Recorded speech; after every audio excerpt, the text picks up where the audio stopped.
I'm sorry. You shouldn't even be a joke. That's not okay. I hope you don't put this in. I'm so funny. No. Oh, we're gonna splice this up. It was like it worked. It worked. So go get the video. Okay. It worked.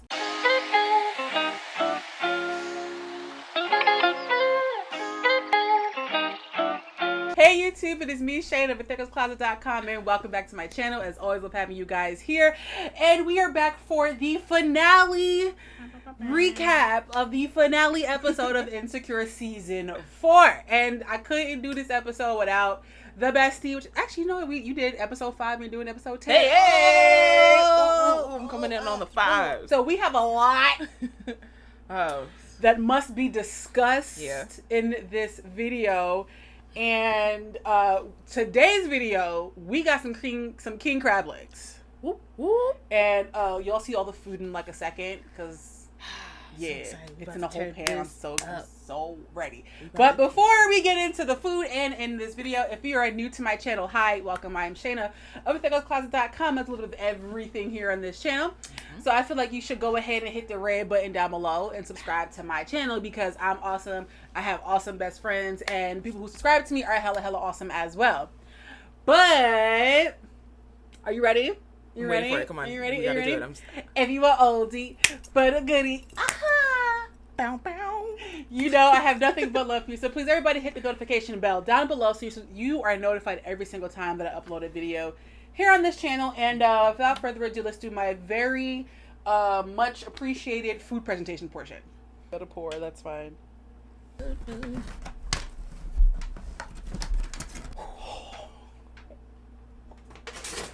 I wasn't ready. Oh, that looks amazing. Boom. Like, okay, folks, it's probably gonna get really messy and very loud in here, but y'all be all right. It'll be fine. Because king crab legs are the best. So, we want to start with to get over the problematic ass couple that is Molly and Andrew, because thank God finally Andrew said some shit, because I was tired of him. He biting his tongue for a good portion of this season. You know, he makes that face where it's like, yeah, but he never really knows what he gonna say or not. I don't understand how you could sit there and be with a person and not vocalize your opinion. That's not how this works. Right. I'm sorry. At all, sir. If you thought that I was gonna sit here and be quiet, oh, I have a really hard time wrong one today. holding my tongue, especially when something's making me mad, as we all know. I mean, well, maybe not y'all, but you are, but that ain't it. Every time they were fussing, he would kind of just go, okay, all right, you know, my bad. He was like, yeah, kind of. I mean, sure, and maybe that's part of, you know, he's part to blame for that because he enabled her outrageous behavior sometimes. Word. But for him to finally bring up, like, yo, we go where you want to go. You do what you want to do. You never let shit go. Right. It's fucking crazy. You know, he was clearly bothered by her not going to the game with him to go see his brother. Buck up sometimes. Like, honestly, you can't sit here and make it seem like you in this one-sided relationship. Everybody has to make accommodations. Right. Like, you know, right. Compromise, touchy subject sometimes, but you gotta pick your battles. There's no need to keep going back and forth with a person. Don't sit there and do that. Don't do that. If you don't like something that I'm doing, say it. Don't hold your tongue about it. I mean, if it's something small, like, I don't know. You don't like how I chew. You better put some fucking earmuffs on. But I mean, like, better figure it out. The fact that it finally came to this where he's like, okay, like, listen, this is what's happening. And then, you know, I think he had been wanting to figure out a way to, like, tell her what was going on, or at least how he was feeling, but he didn't know how to say it. You know, because in the midst of him feeling how he was feeling, she's coming off the heels in Mexico, so she's still peeved about that. And then talking with Issa, that didn't go so well. And then the whole text messaging thing with Issa, so I guess he never really felt there was a space to finally be like, listen, this is how I'm feeling right now. Figure out how to be able to talk to her. And I feel like they don't communicate well unless it's on Molly's terms. I mean, where they are now, some people said they broke up. I don't think there was an indication they actually broke up. I definitely think she got a wake-up call, which I told y'all she needed to have. Because they made her call Issa, which I thought was wild shady, if you ask me. Yeah, what? Like, all of a sudden, now you know my number. Because now that the same shit that I told you about, the same way you have been treating me, your man came and did the same thing too. Now you want to have a conversation. Like, nah, we good. Just put it right on the plate, smear it around it. Did you just say smear? Ew. Exactly. Smear. It's a gross word, isn't it? Ew. Okay. I wasn't trying to go there. Hey man, you couldn't just let me rock out. No, not my DNA. All right, so now that we discussed the basic people, new news on the block that a few of y'all called it in the comments. But we finally see Condola again, and Condola didn't show up by herself. Word. A +1. A whole ass +1. And the whole situation is just sketch to me though, because it's like, listening to the conversation that she had with Lawrence, right? I wasn't ready with so-and-so. So you wasn't ready to have a baby with the man that you was married to, but the dude that you wasn't even sure you wanted to be with at all, you were ready for it. And then I don't understand why Lawrence is mad. You knew y'all was having a whole lot of sex. How is it y'all didn't have no sort of plan in place? Sir, you know you wasn't wrapping it up with her. We all saw you weren't wrapping it up. So the least you could have did was to make sure that there was a plan B in place. And then the asshole was like, is it mine? Yeah, that was trash. Nah, Lawrence, you was trash for that. That was messed up. You shouldn't have said that. Like, bruh, you know better. You know better. Dang. Especially after, like, you going around with your little, what do you have, syphilis? What's this little disease situation? What disease situation? Lawrence. Oh, yeah.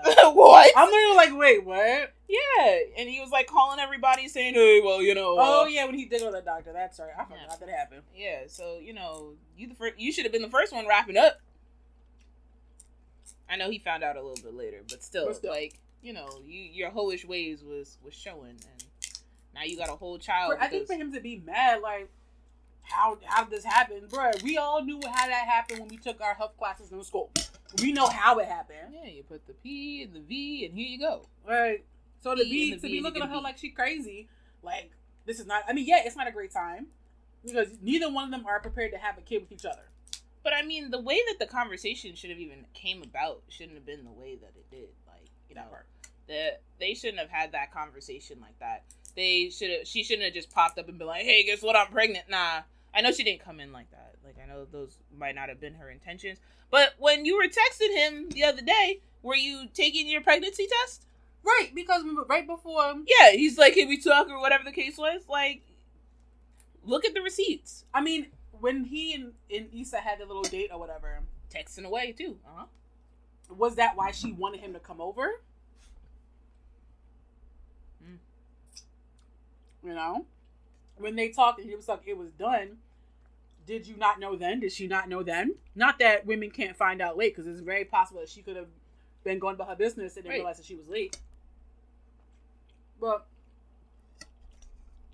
for him to be so surprised and like pissed at it, I'm like, it was fine when when y'all was doing the business without a condom. Right, and that's something else with your. So how are you? Like, he looking at her like she just like.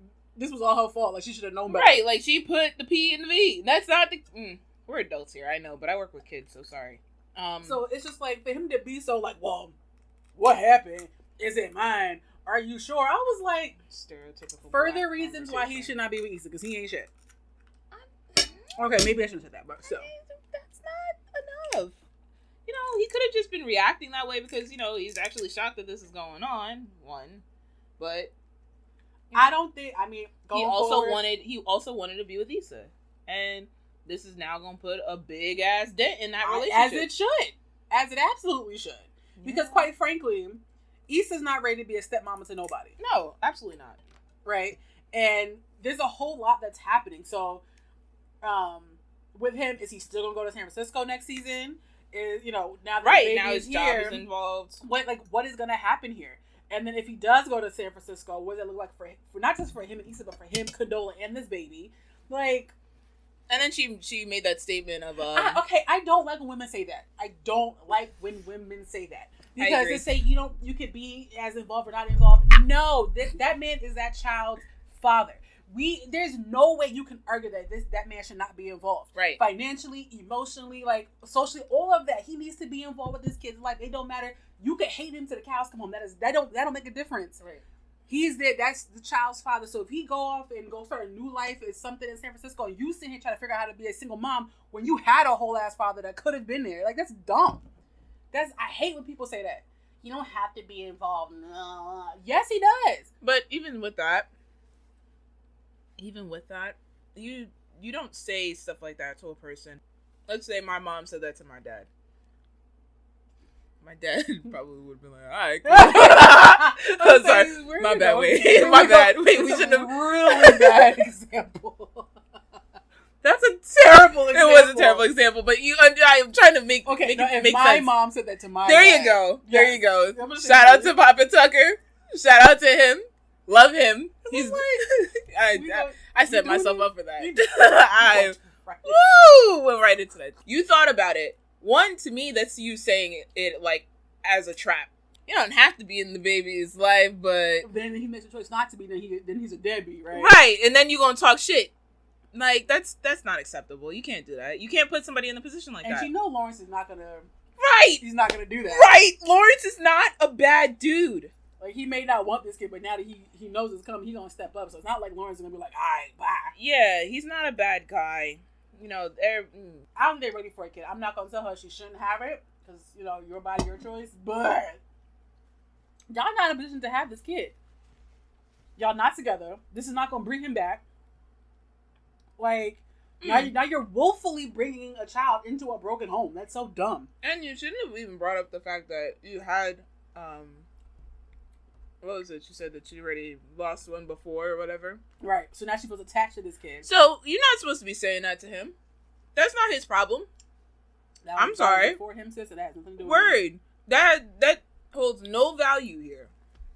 Like, I understand you and your feelings and you feel some type of way. I get it. Like, I don't understand wanting to bring a kid into a single parent home. Why would you want to do that? I mean, maybe it's just me. I don't understand. I'm a product of a single parent home. But why would it makes no sense to me. Like, yeah, you might be able to financially be there for this kid, but they have to drop him off at dad's house, drop him or her off at dad's house, and it's dad's weekend. Like, I don't know. I got mad crab on the floor over here. Okay, now to the serious topic. Tiffany and this postpartum depression. Yeah. I'm pissed off at Insecure because same shit I said when she first had the baby and she was talking about the whole blood clot situation. This type of stuff deserves an episode. Mm-hmm.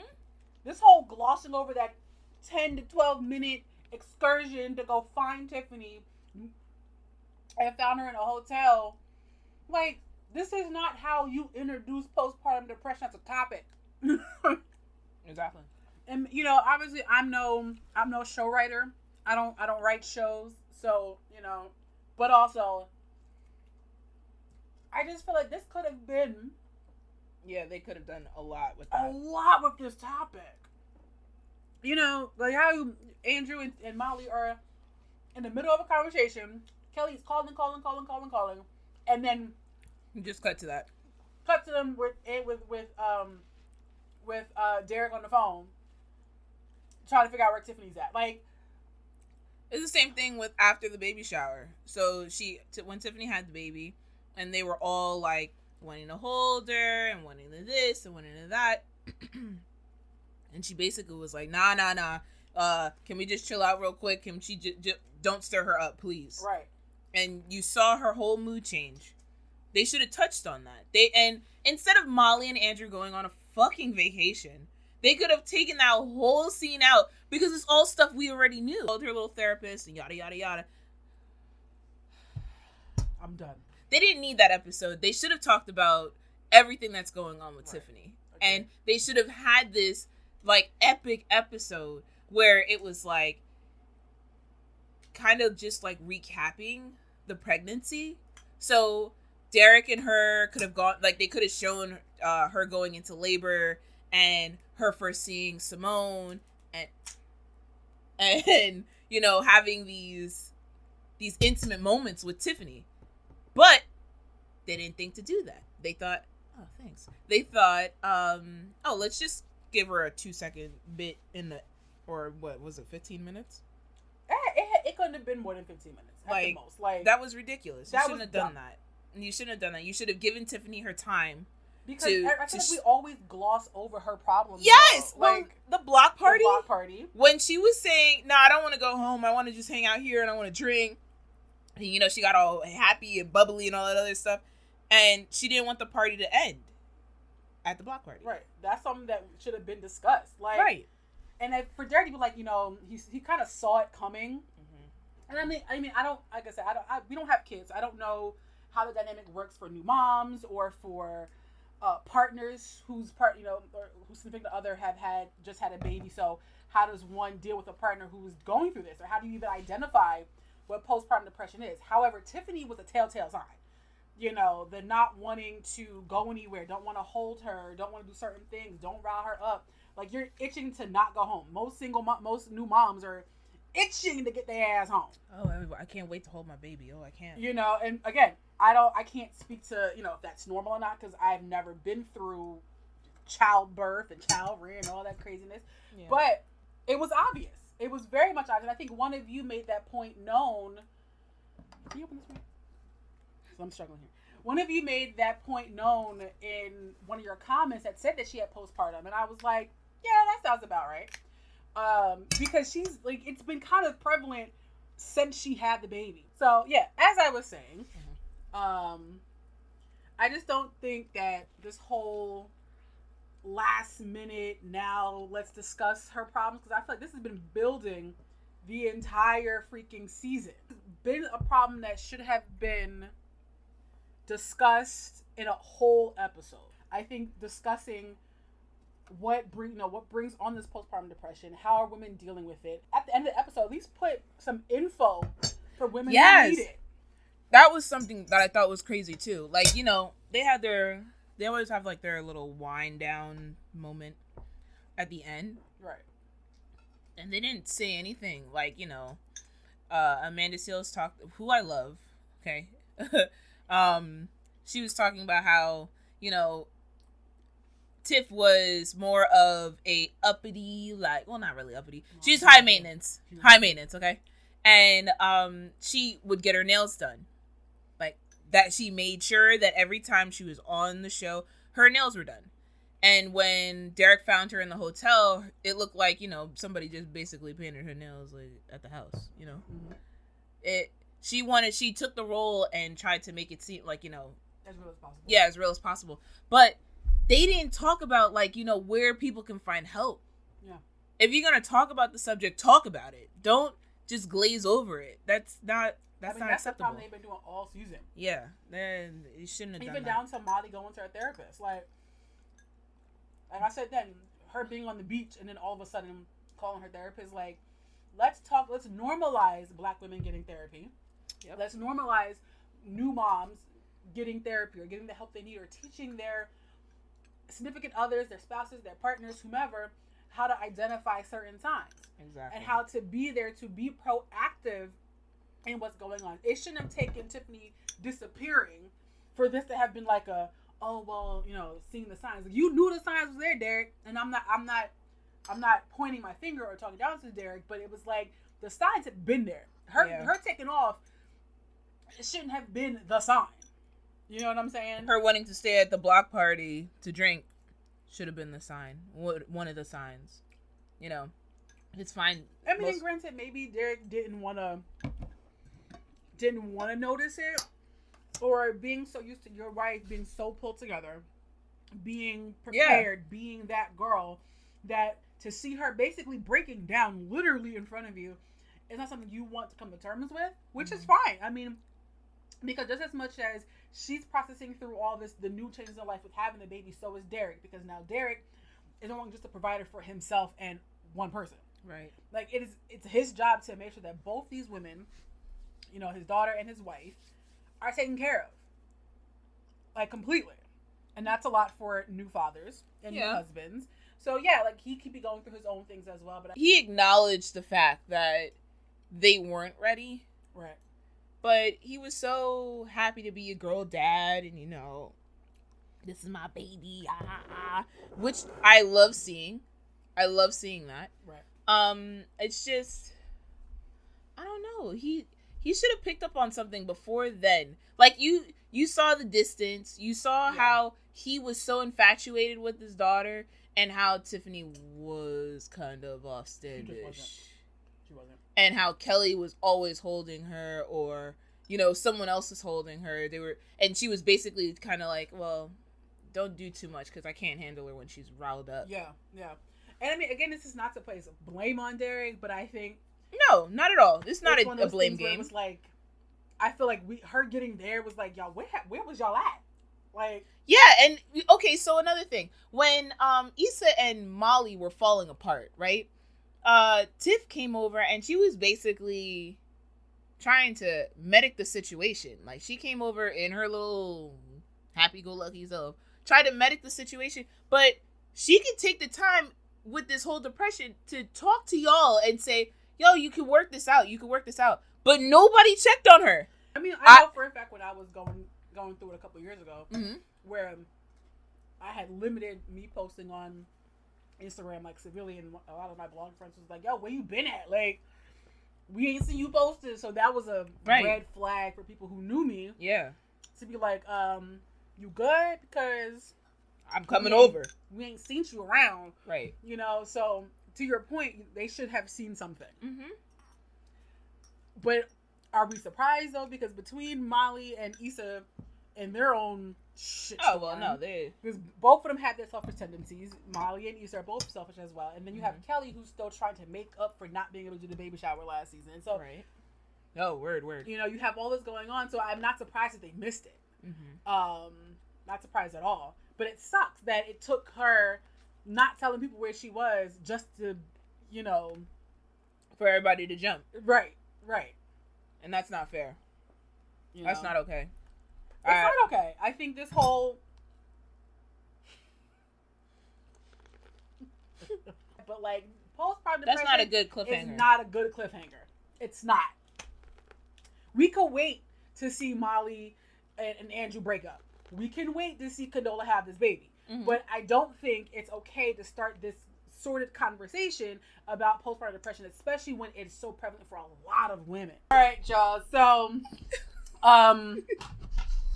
that's a problem. We smashed this. We smashed on this. Like, it's done. Y'all, we smashed on this king crab legs. They were literally what I had a taste for. It was perfect. So season finale gets you season good finale food. Get right. So I'm gonna be here next season finale. Get you the good stuff. But I am so happy that we got through 10 episodes, 10 recaps. This season was actually pretty good. Yep. Let me know what you guys thought about season 10 down below. Let's discuss all the topics that happened in this last episode. I'm thankful to y'all for sticking through with Shayna every week because a lot of y'all was there every episode. So I truly appreciate it. Thank you to my best friends for joining me in this video. I get to use her apartment to film because it's way easier. Yeah.